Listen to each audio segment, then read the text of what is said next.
आइए, आपका स्वागत है नई ट्यूटोरियल के इस यूट्यूब चैनल पे, जहाँ पर केमिस्ट्री की वीडियो रिकॉर्ड की जा रही है। इस महामारी के दौरान जो हम आपको केमिस्ट्री पढ़ा रहे हैं यह फ्री है बिल्कुल।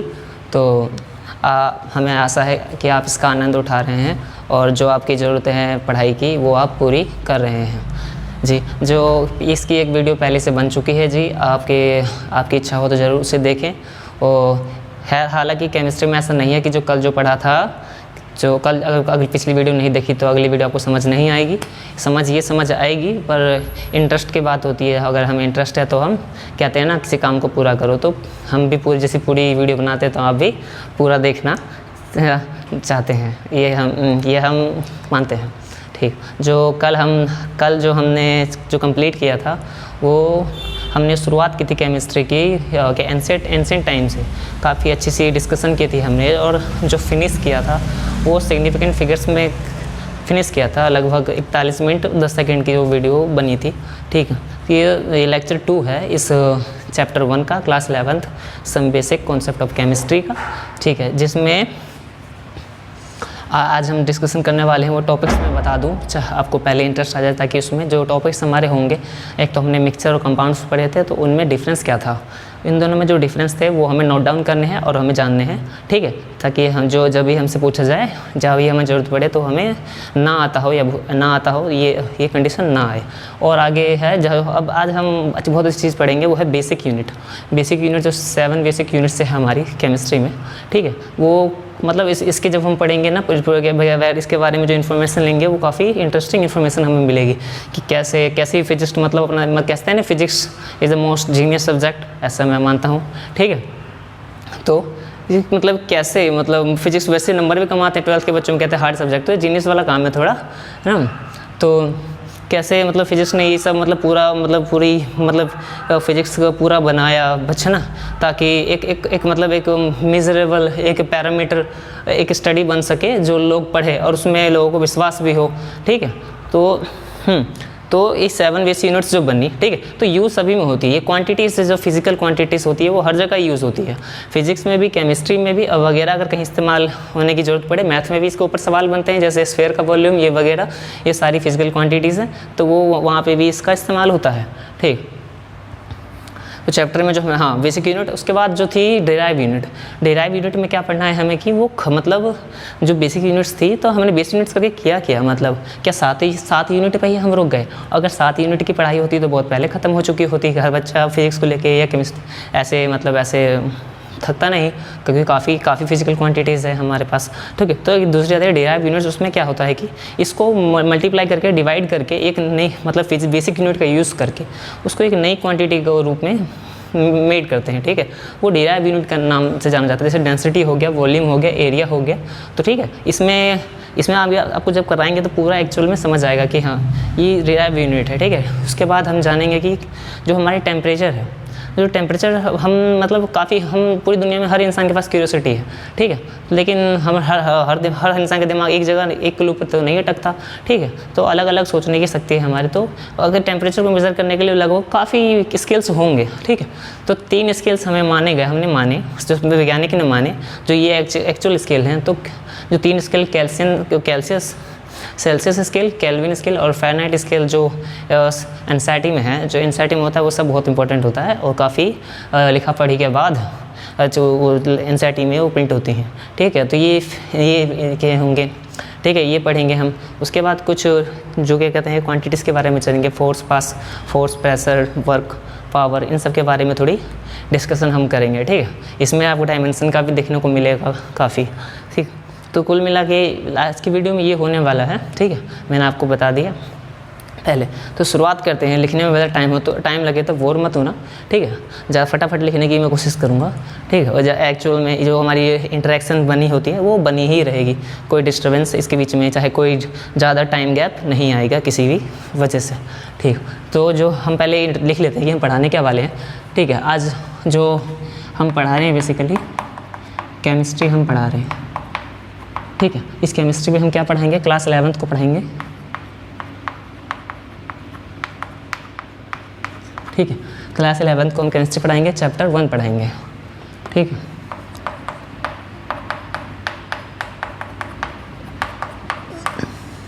जी चैप्टर 1 का नाम क्या है? Some basic concept of chemistry.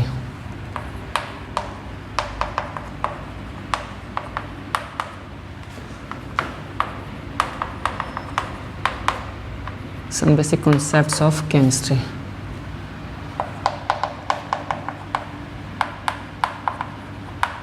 ठीक है, ये some basic concept of chemistry हो गया हमारा। ठीक है, तो केमिस्ट्री के कॉन्सेप्ट्स को जानेंगे, जो बेसिक कॉन्सेप्ट है तो काफ़ी बेसिक हमने डिस्कस कर लिया। ठीक है, अभी भी बेसिक ही करेंगे। तो इसमें जो हम शुरुआत करने वाले थे, जो मैंने बताया था, तो हम कहते हैं मिक्सचर। जैसे कल हमने पढ़ाया था एलिमेंट और कंपाउंड के बारे में, जो प्योर सब्सटेंस के टाइप्स थे। ठीक है, तो एलिमेंट में जो एलिमेंट का सब डिवीज़न रह गया था हमारा। ठीक है, रह गया था मतलब या माइंड से कैंसिल आउट हो गया था या फिर किसी वजह से रुक गया, हमारा रह गया था। ठीक है, टाइम लिमिट या किसी चक्कर से रुक गया था। तो मैं एक विजुअली बता देता हूँ एलिमेंट्स जो हमारे थे। ठीक है, तो एलिमेंट्स में क्या है कि ये दो चीज़ में डिवाइड हो जाते हैं, दो। ठीक है, ठीक, इसकी दो ब्रांच बना दी गई। ठीक है, इस ब्रांचेस में जो आता है वो आता है, एक मेटल आ जाता है, तीन है वैसे, sorry, metal, non metal, metal, non metal और मेटालॉइड।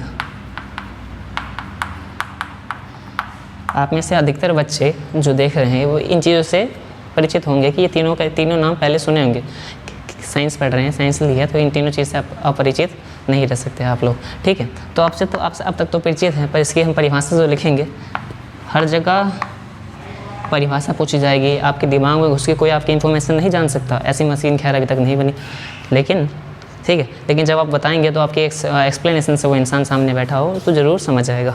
ठीक, मेटल जो था एलिमेंट्स का जो पहला रूप है, उसमें क्या था, this are the elements. Sir थोड़ा बड़ा जी, अच्छा, these are the elements। ठीक, these are the element which show the characteristic of which show the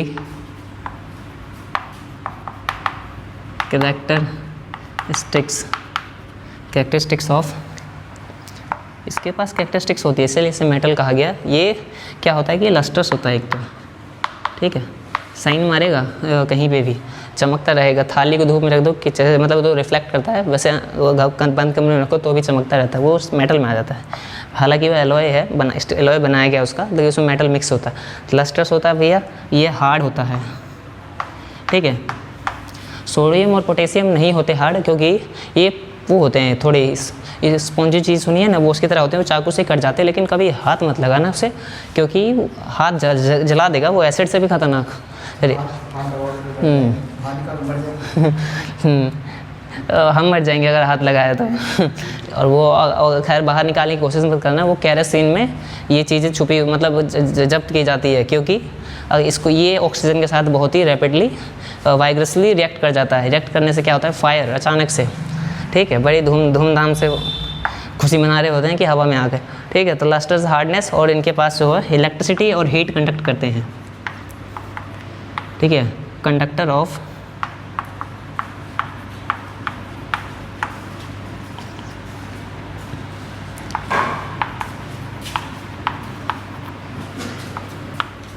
ठीक है भैया, जब भी भाई आपने मतलब सब्ज़ी बनाई हो वगैरह, मम्मी ने बनाई हो, तो जब भी मतलब सब्ज़ी लाते रहते हैं तो भले ही जो छोलनी होती है वगैरह, बर्तन जो होते हैं, फिर इक्विपमेंट्स वगैरह, उसका एक सिरा होता है उसके बर्तन के अंदर, तो इधर दूसरा सिरा भी उसका गर्म हो जाता है, तो वो हीट कंडक्ट कर देता है। एक उसके मॉलिक्यूल्स जो होते हैं वो एक अपनी हीट दूसरे के पास भेज देते हैं, भैया ले हमारे पास बहुत ज़्यादा हो गया है तो इसको ले ले। ठीक है, तो ये कंडक्ट कर देते हैं। इलेक्ट्रिसिटी के केस में भी ऐसे होता है, जो हमारे घर में अभी तक लाइट आ रही है, जो वायर्स है, मेटल्स की वायर है। ठीक है, तो वो वायर जो है कॉपर, एल्युमिनियम कुछ भी हो सकती है, खैर इसके बारे में जानकारी नहीं है। ऐसे कॉपर की वायर हमारे घर में इस्तेमाल होती है। ठीक है, तो इलेक्ट्रिसिटी यानी हीट, तो वो इलेक्ट्रिसिटी कैसे दूर दूर से ट्रांसफार्मर से, कैसे जहाँ से इलेक्ट्रिसिटी जनरेट हो रही है, फिर ट्रांसफ़र हो रही है, फिर घर में आ रही है, फिर हर एक सारे इक्विपमेंट से फैल रही है। ये मेटल्स ना होते तो ऐसा नहीं होता। ठीक, तो इलेक्ट्रिसिटी एंड हीट को बड़े अच्छे से कंडक्ट करते हैं। ठीक है, और ये सोनोरस होते हैं हमारे, नहीं सोनोरस सब आप इस्तेमाल करेंगे, तो ये साउंड प्रोड्यूसिंग होते हैं, काफ़ी साउंड प्रोड्यूस करते हैं। थाली पे मारो तो देखा होगा वैसे में, ठीक है, वैसे नाच गाना, बंदर का नाच गाना होता है, मतलब कहीं पे जिनके पास डमरू ना हो तो थाली बजाते रहते हैं, ठीक है, गली में आते रहते हैं, कई बार पहले आते थे, या सड़कों पे देखते हैं चौक वगैरह पे, लाल बत्ती वगैरह पे, तो थाली बजा रहे होते हैं ना। तो जो भी उनकी मतलब जो भी उनकी उसकी उनके लिमिटेशंस वगैरह हो, लेकिन उनका जो काम होता है तो उसमें मतलब आप देखते हैं कि ये साउंड करता है, ठीक है। आप भी किसी मेटल को घर में ही पटक के देखे, गिर जाए, चम्मच गिर जाए, कई बार तो खाने की थाली ही गिर जाती है तो फूट जाता है, तो मतलब फूटती नहीं, आवाज़ बड़ी जोर से आती है अगर मेटल की होती है तो, ठीक है।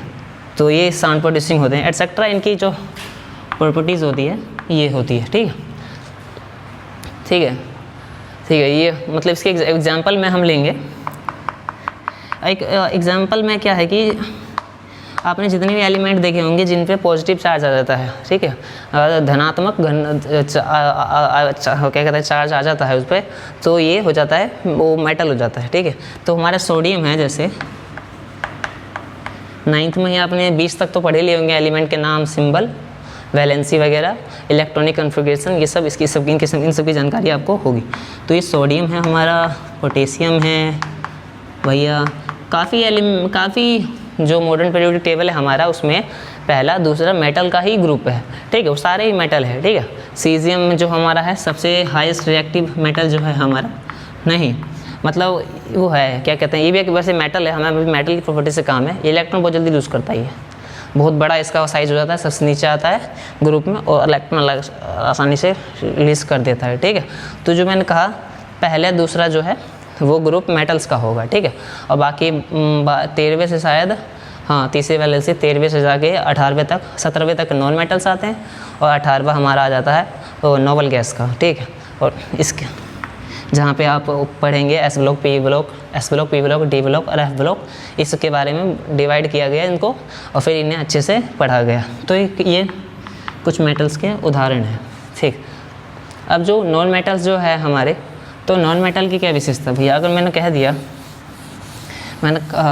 दिया कि मेटल में अगर पॉजिटिव चार्ज आ जाता है तो नॉन मेटल में नेगेटिव चार्ज आ जाता है, ठीक। ये हमेशा देने की सोचते हैं भैया, बड़े धनी लोग होते हैं, मतलब मेटल सोचते दिया तो इन पे पॉजिटिव चार्ज आ गया, मतलब कुछ मतलब कहते हैं ना पुण्य आ गया, तो कुछ ऐसा पॉजिटिव। नेगेटिव में क्या होता है, वो ले लिया, देते ही नहीं, हरामी है थोड़े वापस नहीं देते तो इन पर नेगेटिव चार्ज आ जाता है, उन पर केस लग जाता है एक तरीके से, ठीक है। तो जैसे मैंने सोडियम वहाँ बताया था, तो सोडियम ऐसे पॉजिटिव हो जाता है, एक इलेक्ट्रॉन देता है सोडियम, पोटेशियम भी एक देता है तो एक पॉजिटिव चार्ज, एक 1 यूनिट पॉजिटिव चार्ज कहते हैं, ठीक है। तो धनी भैया इनको पुण्य मिला, और जैसे क्लोरीन हो गया इसका नेगेटिव, इन पे मुकदमा चलता है फिर, क्योंकि ये पैसे वापस नहीं करते, ठीक है। क्लोरीन और बाकी इसके साथ ही जो है वो सल्फर का 2- थे, ये कर्ज लेके वापस नहीं करते, तो ऐसा होता है इनके साथ, ठीक है। तो इनकी जो नॉन मेटल्स की जो परिभाषा है हमारी, वो कुछ ऐसी है कि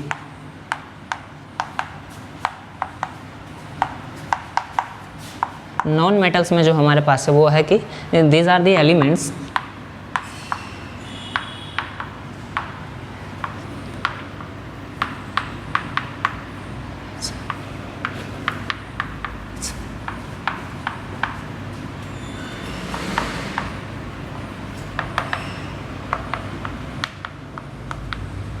कैरेक्टरिस्टिक्स लाइक, इनकी जो कैरेक्टरिस्टिक्स होती है वो कुछ ऐसी होती है, ठीक है।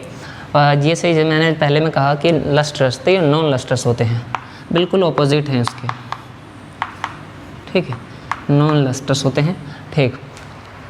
नॉन लस्ट्रस मिल गए हमें। अब मैंने कहा था वो कंडक्टर होते हैं हीट इलेक्ट्रिसिटी के, तो ये non conductor of heat and electricity होते हैं, ये कंडक्ट नहीं करते, जैसे रबर वगैरह हो गया। इसलिए हम कहते हैं अगर हीट मतलब इलेक्ट्रिसिटी से बचना है तो चप्पल पहन के जाओ, उसमें कंडक्ट धरती से अगर डायरेक्ट कनेक्शन नहीं होगा तो हमारी जो हम बचाव में रहेंगे, क्योंकि धरती से अगर डायरेक्ट कनेक्शन हुआ तो तभी बिजली का झटका लगता है। अगर धरती और हमारे बीच में कोई सरफेस हो जिसमें हीट इलेक्ट्रिसिटी कंडक्ट नहीं हो सकती तो हमारा बचाव होगा, ठीक है। हाँ, तो ये प्लास्टिक वगैरह में भी हीट इतनी जल्दी कंडक्ट नहीं होती वैसे, इनके मॉलिक्यूल्स हीट को कंडक्ट नहीं, वो इलेक्ट्रिसिटी को कंडक्ट नहीं करने देते। हीट में तो खैर पिघल जाते हैं, इलेक्ट्रिसिटी कंडक्ट नहीं करने देते। नॉन कंडक्टर ये है भैया, non conductor of electricity and heat.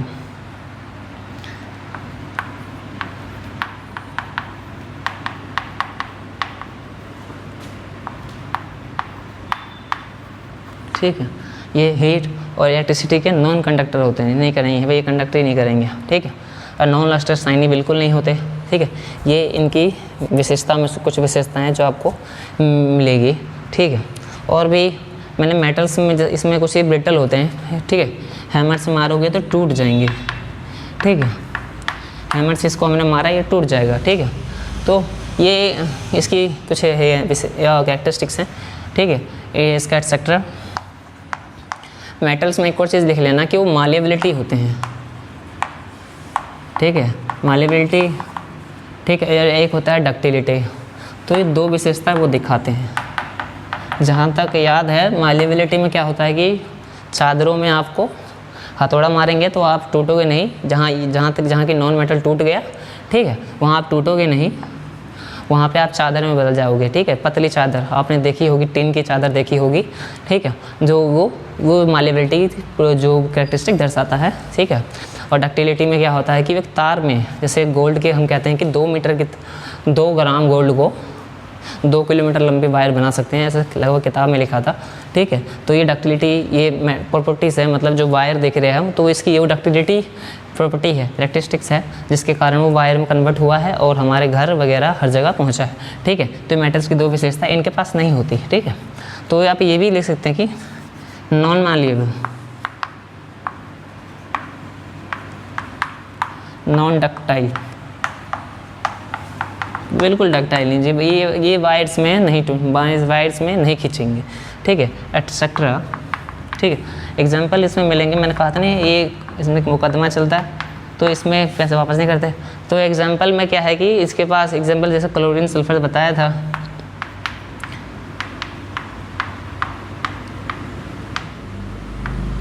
Chlorine sulphur बताया था, ठीक है। और भी इसके हैं जितने भी नेगेटिव चार्ज वाले होते हैं, ठीक है, तो ये सारे इसमें आ जाएंगे, ठीक है।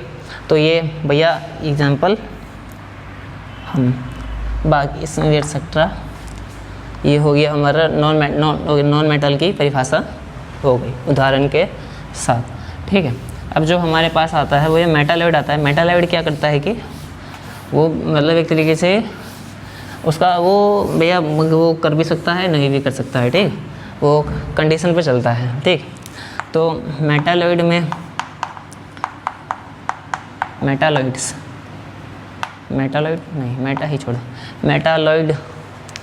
मेटालॉइड मतलब मेटालॉइड में क्या होगा, this element show the properties of both as और metal as well as non metal, ठीक है।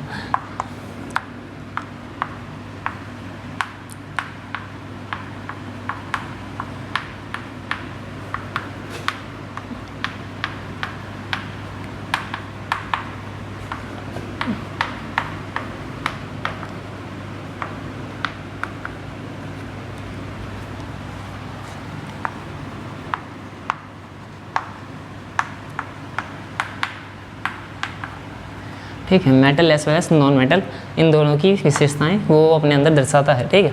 इनके जो उदाहरण हैं वो कुछ ऐसे हैं, वही इसमें आर्सेनिक आ जाता है, ठीक है, और आर्सेनिक आ जाता है, बाकी जो है कुछ है, ठीक है, सिलिकॉन भी आ जाता है, ठीक है, टिन ऐसे कुछ था, मतलब ये सब 5 कुल होते हैं जो पीरियोडिक टेबल में पड़े हैं, एक डायगोनल की तरह आते हैं, ठीक है। तो ये एंटी बनी होता है हमारा, वो भी होता है, ठीक है। तो ये वगैरह जो है कुछ, तो ये पूरा मतलब इसका ये मेटालॉइड को जब ये एलिमेंट मिले, जब इन्होंने अपनी अलग ये रूप दिखाया कि मेटल नॉन मेटल दोनों को दर्शा रहे हैं, तो फिर क्या कहे, इनको अलग ही नाम मेटालॉइड दिया गया वैज्ञानिकों के द्वारा, ये नाम इनको दिया गया, ठीक। ये हमारा मेटालॉइड हो गया। तो हमने कहा ये चीज़ हमारा पोर्शन छूट गया था, तो ये हमने अभी डिस्कस कर लिया, ठीक। काफ़ी आगे हमारी बात चली गई, ठीक है। अब ऐसा करें, एटम के बारे में भी जान लेते हैं।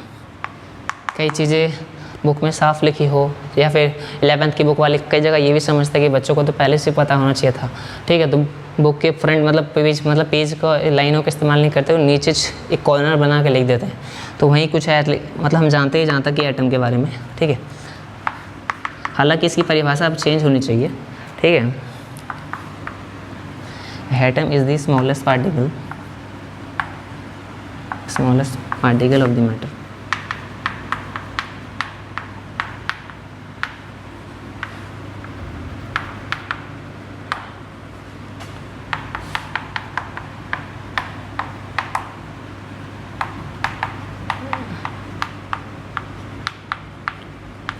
नॉन डिविजिबल होता है भैया, ठीक है। इसको और हम डिवाइड नहीं कर सकते, ठीक है, जैसे स्मॉलेस्ट पार्टिकल। और मे नॉट बी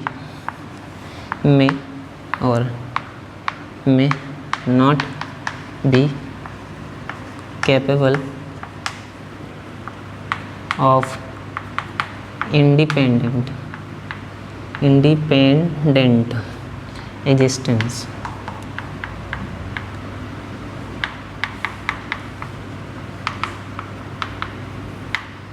ठीक है, इंडिपेंडेंट एग्जिस्टेंस के लायक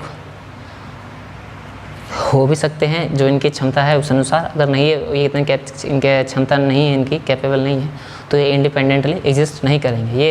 ये इसका मतलब है कि ये फटाफट रिएक्ट कर जाएंगे जहाँ पे भी, मतलब जैसे सिंगल एटम कहीं पे क्रिएट हुआ, माइक्रो सेकेंड्स में, बहुत ही कम सेकेंड्स में ये फटाफट दूसरे एटम के साथ रिएक्ट कर जाएंगे, बिल्कुल फटाफट, ठीक है, बिल्कुल टाइम नहीं लेंगे।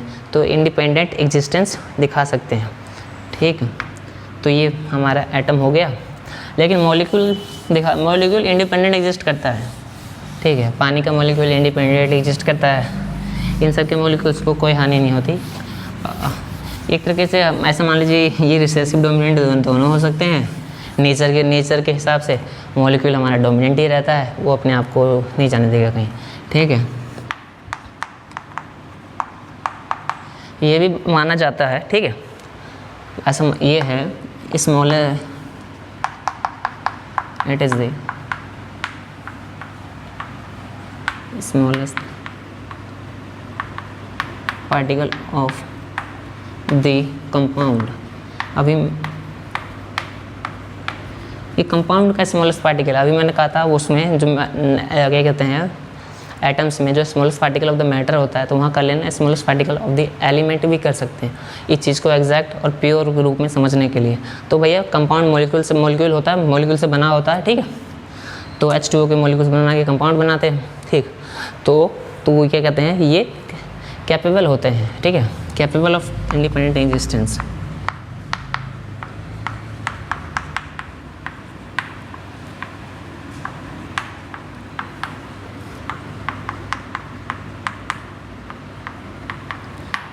ये कैपेबल ऑफ इंडिपेंडेंट एग्जिस्टेंस, ठीक है। ये अपने आप को बेझिझक दिखाते हैं, ये ठीक है, नेचर में इन्हें कोई झिझक नहीं है, ठीक। इसके बारे में हमने जान लिया। अब हम कहते हैं मिक्सचर और कंपाउंड के बीच में कुछ भिन्नता या फिर डिफरेंस हम जान लेते हैं। यही जानते हैं कि जैसे मिक्सचर और ये कंपाउंड, ठीक है। तो मिक्सचर और कंपाउंड ये दोनों हो गए हमारे पास। तो मिक्सचर में क्या है कि हमारे पहले पास आ गया इसका कंपोजिशन फिक्स नहीं है, ठीक है। Constituents composition is not fix, ठीक है।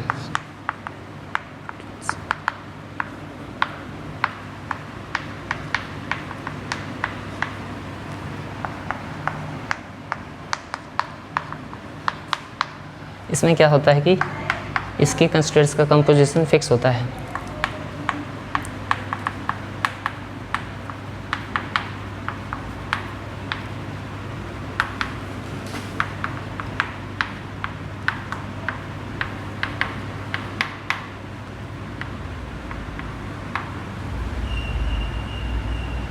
ठीक है, फिक्स होता है कंपोजिशन, ठीक है।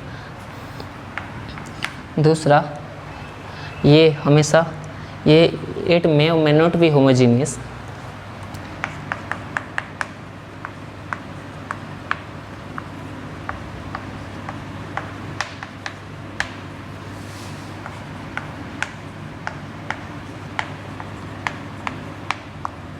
ठीक है। ये हमेशा होमोजीनियस होते हैं।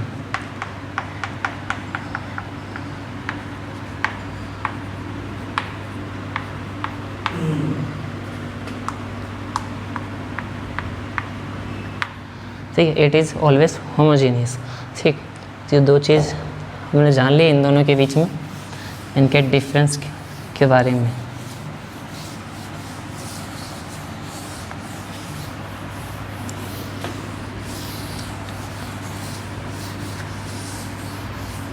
ठीक, अब देखिए तीसरी चीज़ ये है कि तीसरी चीज़ में हमने दो चीज़ देख ली कि एक तो कंस्टिट्यूएंट्स जो होते हैं फिक्स नहीं होते मिक्सचर में, और होमोजीनियस नहीं होते या हो भी सकते हैं। कंपाउंड में कंपोजिशन फिक्स होती है और ये हमेशा होमोजीनियस ही होते हैं। अब ये है कि ये हमेशा फॉर्म होते हैं फिजिकल चेंज के कारण मिक्सचर।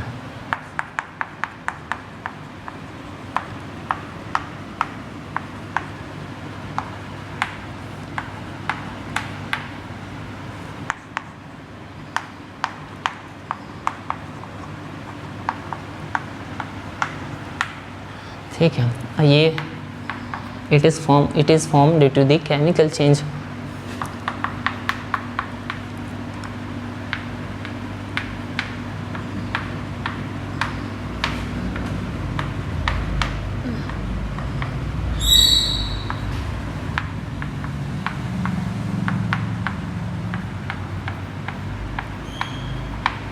तो भैया कुछ फिजिकल चेंज के कारण जो बने वो मिक्सचर, जो केमिकल चेंज के कारण बने वो हमारे कंपाउंड हो गए। ठीक, चौथा जो है इनके बारे में है। ठीक, इनके जो कुछ उदाहरण हैं वो कुछ ऐसे हैं। ठीक, इनका मान लो एग्जांपल के तौर पे एयर हवा मान सकते हैं, ब्लड मान सकते हैं आप। ठीक है, कंपाउंड में तो आप H2O भी मान सकते हैं। ठीक, इसके एग्जांपल में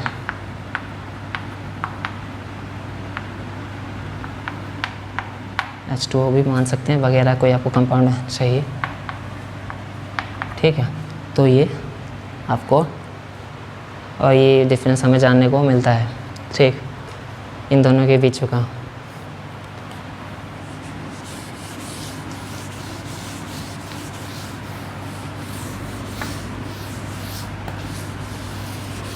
ठीक, ये चीज़ हमने अब जान ली।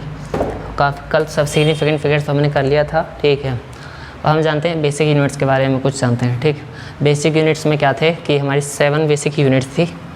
पहले ये यूनिट्स ही आए, ये पैरामीटर्स ही हमारे पास आए जिससे हम किसी चीज़ को मेज़र करके एक क्वांटिटी के रूप में लिख सकते हैं। तो जो पैरामीटर्स के रूप में 7 बेसिक यूनिट्स आए, इसको बेस भी कहते हैं, 7 बेस यूनिट। ठीक है, तो बेस यूनिट्स जो हमारे पास आए, ठीक, वो कुछ ऐसे यूनिट्स थे जो एक था हमारा, एक था भैया लेंथ था। ठीक है, तो यहाँ पे होगा हमारा,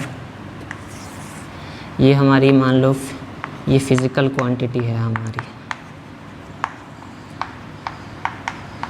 फिज़िकल क्वांटिटी भैया। ठीक है, इसके यूनिट्स जो हैं और सिंबल। अब कोई पूछेगा कि यूनिट क्या होती है। यूनिट है it is a standard of reference chosen to measure any physical quantity. यहाँ लिख देते हैं कि यूनिट जो होता है किसी चीज़ को मेज़र, तो हर चीज़ की शुरुआत इकाई से ही होती है। अगर हम अपने जीवन में देखें, जो हमारी कोशिकाएं हैं, पहले सिंगल यूनिसेल्युलर ऑर्गेनिज्म आए थे जिसके कारण मतलब वो यूनिट था, एक इकाई थी। फिर धीरे धीरे कर मल्टीपल कर करके डिवीज़न हो के हमारे तक ये टाइम पहुंचा, जनरेशन पहुंची। ठीक है, तो यूनिट जो फिजिक्स में इसकी जो फिजिक्स की भाषा में जो बताया गया है, it is a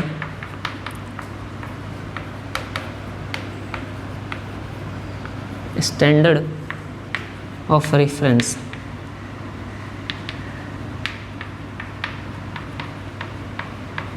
chosen to measure any physical quantity। ठीक है, ठीक, ये भैया स्टैंडर्ड ऑफ रेफरेंस है किसी भी चीज़ को मेज़र करने के लिए। ठीक है, हमें यूनिट चाहिए, मिली। अब इसका ऐसा यूनिट स्टैंडर्ड ऑफ मतलब कुछ सिस्टम ऑफ इंटरनेशनल यूनिट्स जो है ऐसा यूनिट कहते हैं वैसे तो। ठीक है, ऐसा यूनिट्स के रूप में इसका मतलब यूज़ होता है। ठीक है, ये इसका मतलब ये यूनिट्स वगैरह जो हुए हैं हमारे पास, इसके बारे में भी जानेंगे कि यूनिट्स कैसे बनी, क्योंकि यूनिट्स का कोई सबूत भी होना चाहिए जो टाइम के साथ चेंज ना हो। तो ऐसी चीज़ है, लेंथ का जो था, जो हम लंबाई नापते हैं जैसे स्केल से नापो, ठीक है, कपड़ा मांगोगे भैया 1 मीटर 2 मीटर कपड़ा दो, जब स्कूल की वर्दी यूनिफॉर्म सिलवानी होती है या सूट वगैरह किन्हीं को सिलवाने होते हैं, तो ये तो उस मीटर का इसका इस्तेमाल करते हैं, ठीक है। ना ज़्यादा बड़ी यूनिट ना छोटी यूनिट, मीटर का इस्तेमाल किया। एम से इसको एल से इसको रिप्रेजेंट किया जाता है, स्मॉल एल से हमारा मीटर आता है, लेंथ ना, लेंथ का एल, ठीक है। लेंथ, अब मास हमारा आ जाता है, ठीक है। मास किलोग्राम, कहे कहते हैं ना कि 2 किलो चीनी दे दो, तो उसका मास होता है, ठीक है, तो ये कहते हैं किलोग्राम। हालांकि इसमें कोई डिफरेंस होता है, अभी हम बताते हैं क्या डिफरेंस होता है, ठीक है। किलोग्राम तो ये केजी, ठीक। डिफरेंस ये होता है कि हम चलो 2 चीज़ बड़ी कॉमन है, कोई इंसान कहेगा कि मेरा वेट 56 किलो है, ठीक है, और कोई कहेगा कि मेरा मास है, ये मेरा मास, मतलब दोनों के बीच में अगर बहस चल रही हो कि ये मेरा मास है, ये मेरा वेट है, तो ऐसा मतलब ये बहस वैज्ञानिकों ने भी मतलब गई होगी उनके पास, तो उन्होंने कहा कि मास ना, ये तो भैया अमाउंट ऑफ सब्सटेंस होता है जो हमारे अंदर होता है, जो एग्जैक्ट होता है हमारा वजन, ठीक है। Amount of substance contain in a body,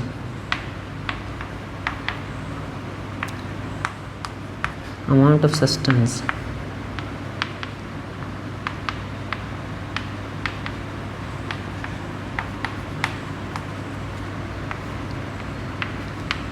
वहीं किसी ने पूछा फिर बताइए वेट क्या होता है, तो वेट में ये था कि जो ग्रेविटी उसमें अपना रोल निभा देती है, ठीक है। वेट होता है न्यूटन की तरह कुछ, ठीक। फोर्स, डाउनवर्ड फोर्स जो ग्रेविटी हमें लगाती है, इसकी वजह से कहते नहीं कि हम ऊपर नहीं उड़ पाते, तो जो फोर्स इसी कारण, तो ये है क्या। और इनमें एक और डिफरेंस होता है कि वेट है the force,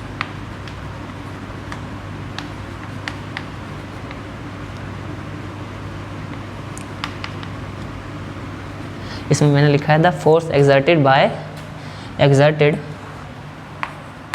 by the gravity, ठीक है। Force exerted by the gravity on any body,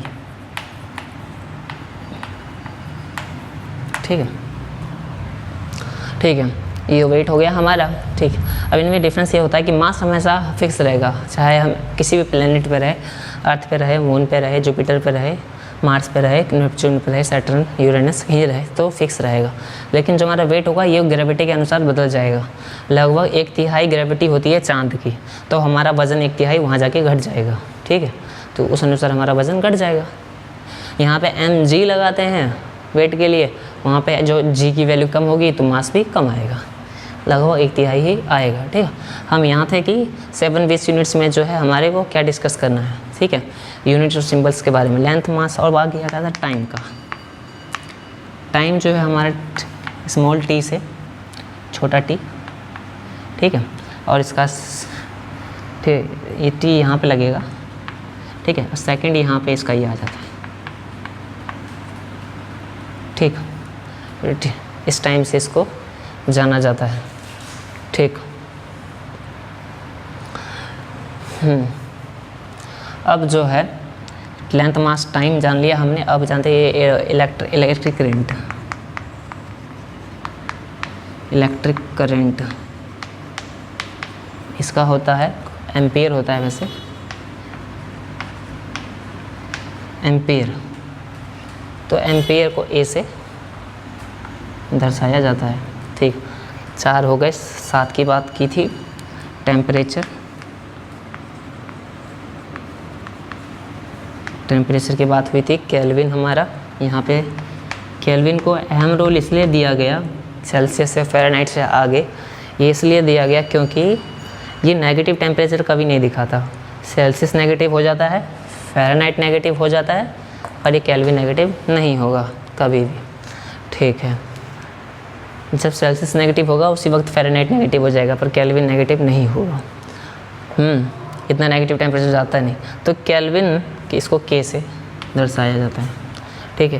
तो ये 1 2 5 हो गए हमारे लगभग पूरे, ठीक है। 5 की बात हमने कर ली है।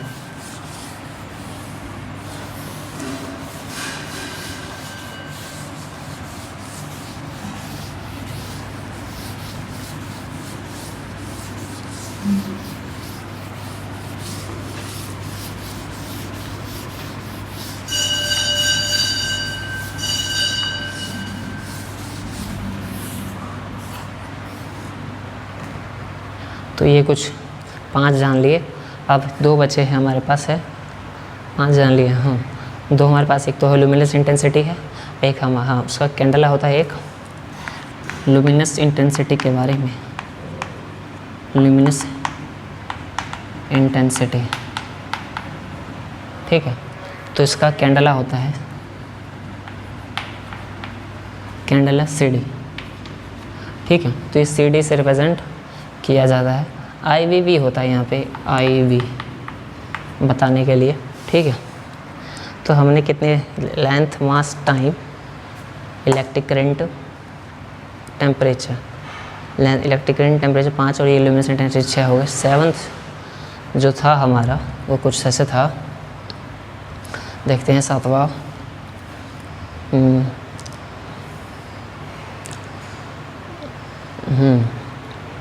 टेम्परेचर जो केल्विन कहा था, इसको टेम्परेचर को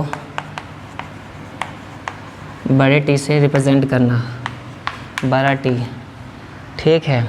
और मास रह गया, ठीक है, ये बता दिया, मास बता दिया है, लेंथ, मास, टाइम, ठीक है।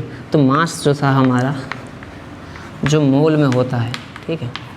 तो मोल से इसको ऐसे लिखते हैं, टेम्परेचर को सर केल्विन में लिखेंगे, ठीक है। तो कुछ ये इसकी जानते हैं। लुमिनस इंटेंसिटी का ऐसे था, लेंथ का मीटर का L, ठीक है। लेंथ का हमारा भाई मीटर, तो छोटा L हो गया, ठीक है। और टाइम जो हमारा था सेकंड, तो T के रूप में आ जाता है टाइम भैया, सेकंड हमारा, अच्छा हमारा सेकंड कुछ लगभग स्मॉल T से, ठीक है। तो ये ऐसे मिलता है हमारा रिप्रेजेंट करते समय। अब जहाँ तक रही बताते हैं 7वां, वैसे बताते हैं, ये दिमाग में लगभग आ नहीं रहा 7वां, अब ये आ जाएगा धीरे धीरे।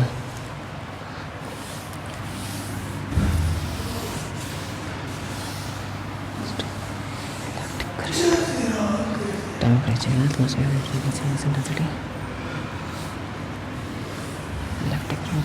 इंटेंसिटी, अच्छा एक और है, जैसे चलो इसको 6 तो हम बताए, ठीक है।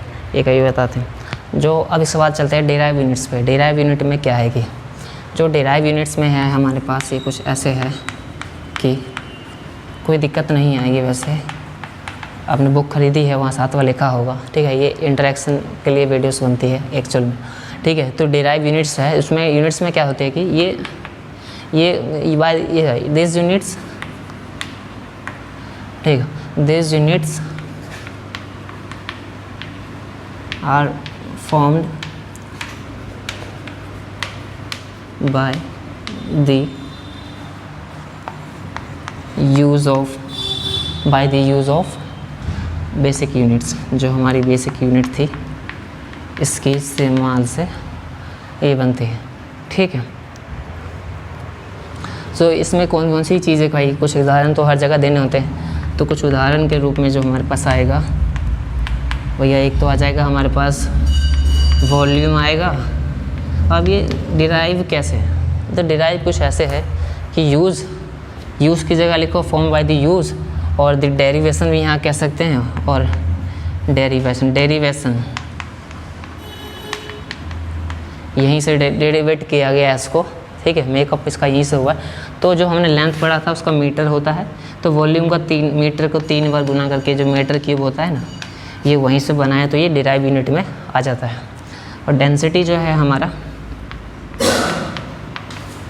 मास अपॉन में वॉल्यूम जो होता है। हाँ, तो सब सारा खेल स्पष्ट है बिल्कुल भैया, कुछ समझने वाली बात नहीं है। किलोग्राम मीटर क्यूब, ठीक है, किलोग्राम मीटर -3, ठीक है। तो ये कुछ लगभग ऐसा है, ठीक है। अब ये हमारी डेराइव यूनिट्स हो गई, ठीक है। अब एरिया भी जो हमारा होता है, एरिया मीटर स्क्वायर होता है भैया, ये भी देखो 2 मीटर को गुना करके आया है हमारा, तो ठीक है। तो ये कुछ तो ये कुछ डिराइव यूनिट्स है हमारे पास। अब वेलोसिटी भी है हमारा, वेलोसिटी एक्सीलरेशन मीटर सेकंड -1 है ये, टाइम का टी की जगह CS भी करो, कोई दिक्कत नहीं, सेकंड, ठीक है। एक्सीलरेशन मीटर सेकंड -2,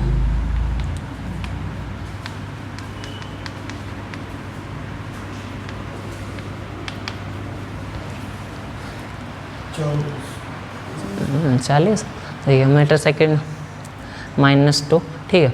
तो ये हमने कुछ पढ़ ली इन यूनिट्स के बारे में।